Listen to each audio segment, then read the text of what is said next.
근심 걱정 말아라. 주 너를 지키리. 주 날개 밑에 거하라. 주 너를 지키리. 주 너를 지키리. 아무 때나 어디서나 주 너를 지키리. 늘 지켜주시리.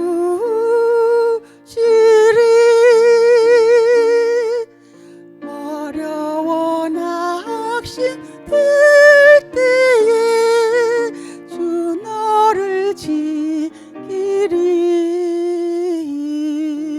위험한 일을 당할 때 주 너를 지키리. 주 너를 지키리. 아무 때나 어디서나 주 너를 지키리. 늘 지켜주시리.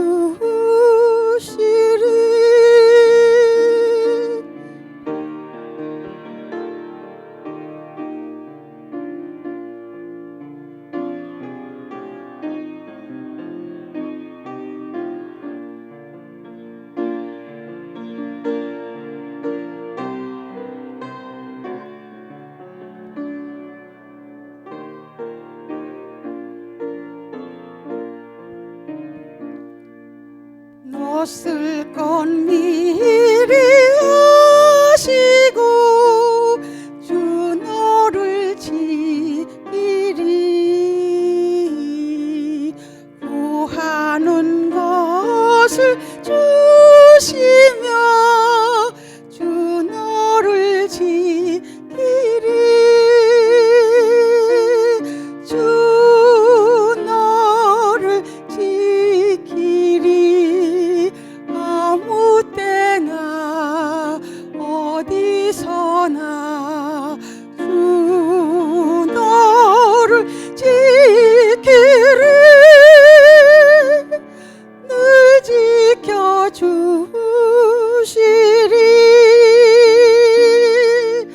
어려운 시험 당해도 주 너를 지키리. 구주의 품에 거하라. 주 너를 지키리.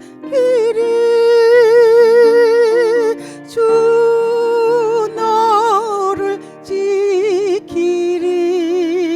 아무 때나 어디서나 주 너를 지키리.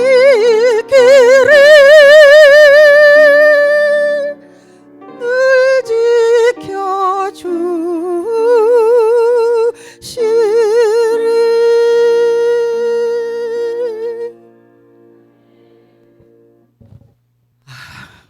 굉장히 떨리네요. 작년에 쓰고 처음 서봐가지고. 목사님께서 수요 간증을 하라고 계속 예배 시간마다 말씀을 하시는데 8개월이 지나도록 못하고 망설였습니다. 저는 요즘 따끈따끈한 체험이 없어서 도대체 내가 뭘 간증을 해야 할까 고민이 되었습니다.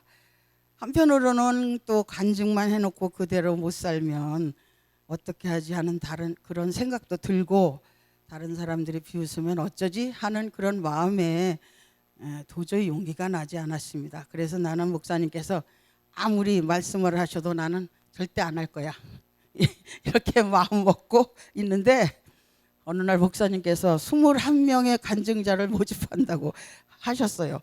그러면서 매일같이 주보를 하면서 간증자 이름이 나오면 다행인데 없는 날 이렇게 자원자 이렇게 써 있는 날엔 더 부담이 되는 거예요.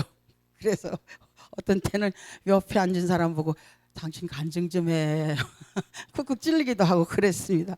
그래서 하나님께 기도를 했습니다. 하나님, 근데 목사님이 자꾸 간증을 하는데 저는 그럼 뭘 가지고 간증을 해야 합니까? 그랬더니 제 마음속에 너한테 감사한 게 있지 않느냐 하는 그런 마음을 주시더라고요. 그래서 제가 용기를 내서 오늘 이렇게 서게 됐습니다. 작년에 하나님께서 저에게 복을 주시려고 축복의 말씀을 주셨습니다. 무슨 말씀이냐면 에베소서 6장 1절부터 3절 말씀인데, 자녀들아 주 안에서 너희 부모에게 순종하라. 이것이 옳으니라. 내 아버지와 어머니를 공경하라. 이것이 약속 있는 첫 계명이니 이로써 내가 잘되고 땅에서 장수하리라. 처음에는 이 말씀을 제가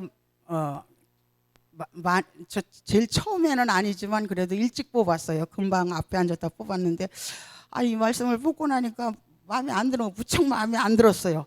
왜 하필 이 말씀이야? 언젠가 최홍장 목사님이 간증했던 그런 내용처럼.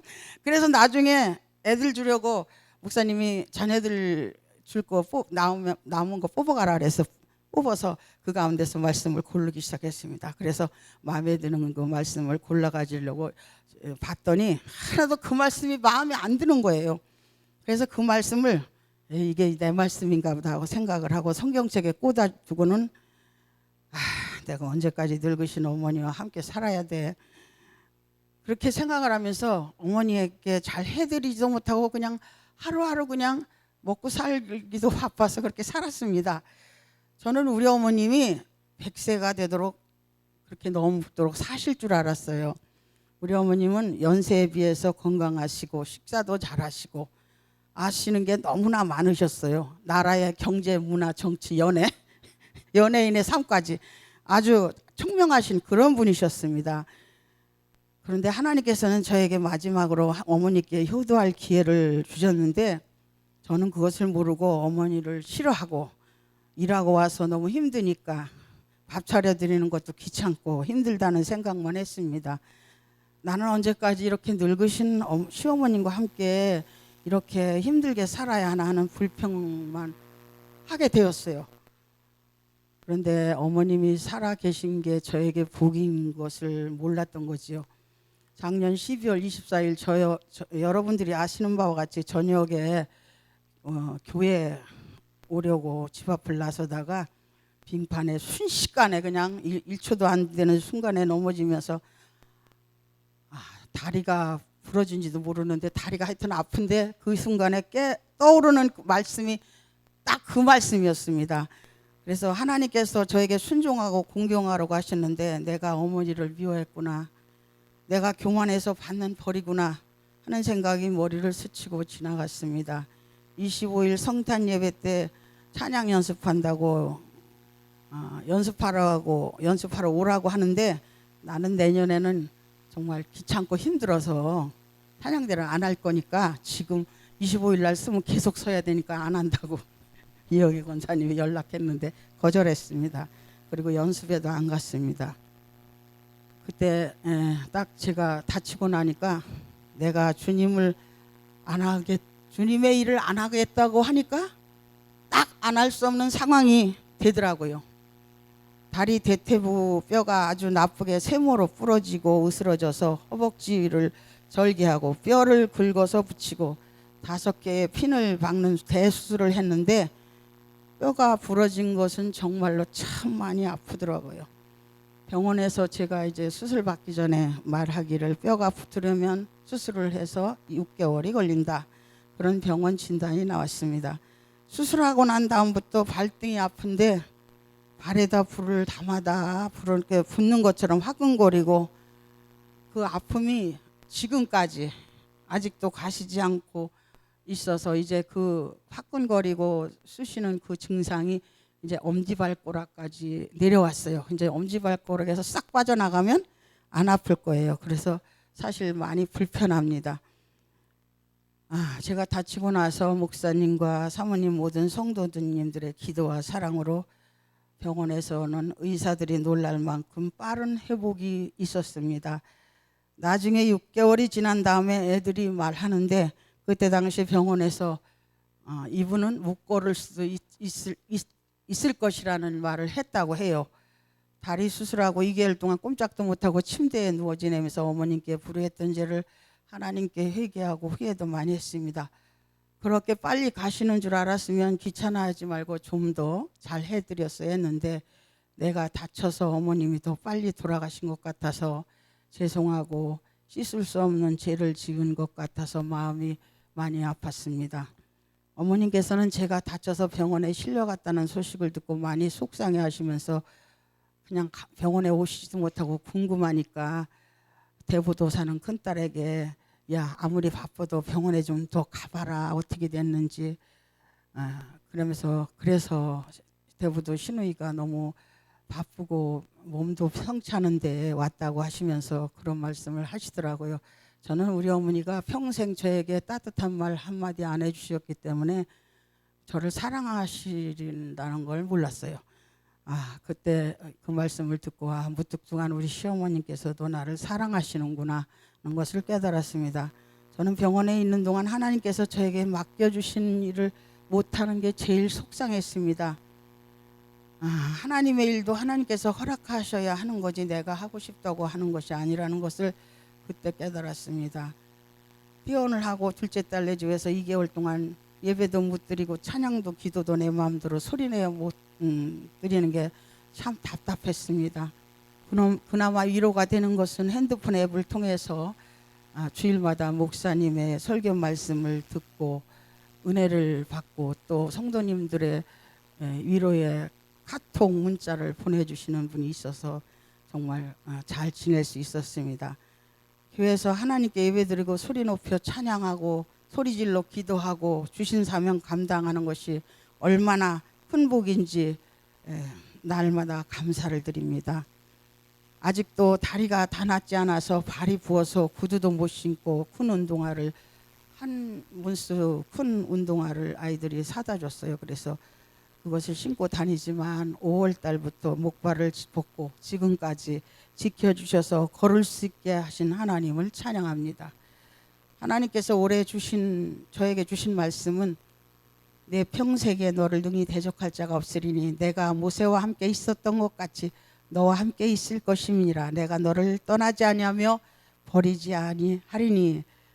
이 말씀을 제가 뽑지는 않았지만 제가 병원에 있을 때 사모님께서 이 말씀을 가져다 주시는데 저에게 정말로 딱 맞는 위로와 힘이 되는 말씀이었습니다.